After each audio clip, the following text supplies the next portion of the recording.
Today, we're going to be talking about ecstatic depression.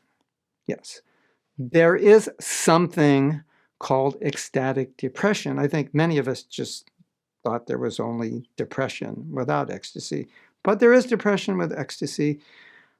I want to explain it, and I'm going to have to make you a little depressed first, but the ecstasy will come after, and I want to explain how this works.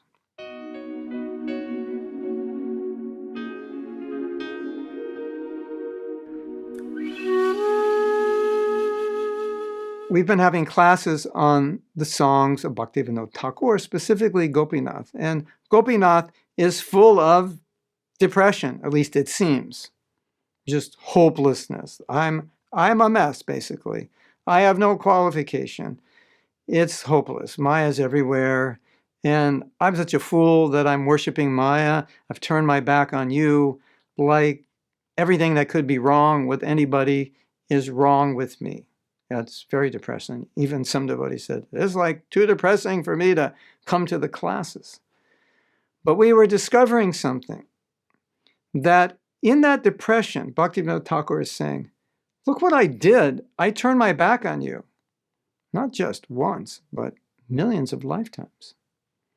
And instead of worshiping you, the one who loves me the most, maybe the only one who could ever really love me, I was worshiping Maya. I was worshiping matter. Just see my pitiable condition.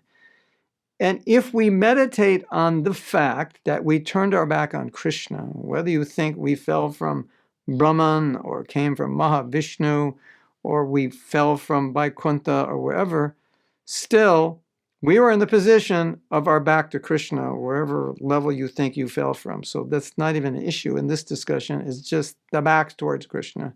This is what the Shastra says. We know that our back was to Krishna. If you meditate on the fact that Krishna is offering his love to you, offering himself to you, offering a relationship, and instead of taking that, you turned your back to him, that's extremely depressing, isn't it? And if you think about it a lot, I think you could actually have a breakdown. I think some devotees have actually had breakdowns going deeply into that because it's a very morose thought, and it's like on the deepest level. Turning my back against my brother or a friend is one thing, but turning it against God, that is what can we say? It's just intolerable for the soul, for us. But in that deep darkness, in that deep dark night of the soul, there's a ray of ecstasy, because we hit a point where we say, this is so bad, this is so depressing, I never, ever want to do this again. I never, ever want to be in this consciousness. I never, ever want to turn my back on Krishna again. And it turns us around. And it turns us towards Krishna with an inspiration. That remorse becomes the inspiration. And whenever there's a connection with Krishna, there's ecstasy. Whenever there's inspiration to do service, there's ecstasy. And if the depression causes the inspiration, so be it. I need inspiration. If it takes depression to get me inspired, then fine.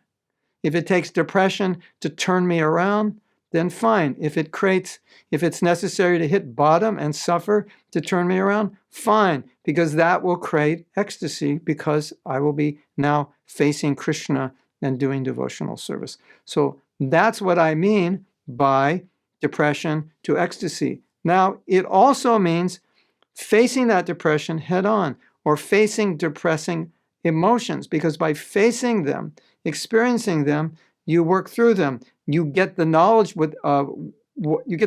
that's contained in that emotion, because there's a lot of knowledge within emotions when you allow yourself to experience them.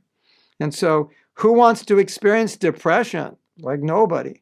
But when you allow yourself to experience it fully and embrace it and allow that emotion to enlighten you, it can completely turn you around, believe it or not. Now, some of you may be experiencing clinical depression. I'm not talking about clinical depression.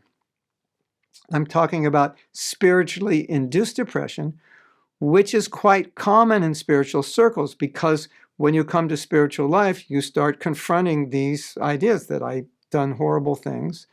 I've turned my back on God. It's shameful. It's embarrassing. I feel guilty, etc. But that's not generated by a psychological problem, although it could activate an existing psychological problem and make it worse. But I'm talking in the normal sense of kind of within the bhakti paradigm. If you can harness it, then you could use it to your advantage by allowing yourself to experience that shame, that guilt, but it can flip you around. That's what remorse is meant to do. Flip you. I'm so bad. I never want to do that again. Krishna, how could I do that? It's so bad. I never want to turn my back on you again. I never want to worship Maya again. I only want you. You're giving your hand to me. You're extending your love to me. I never want to turn my back on that again. That's the idea. Hare Krishna.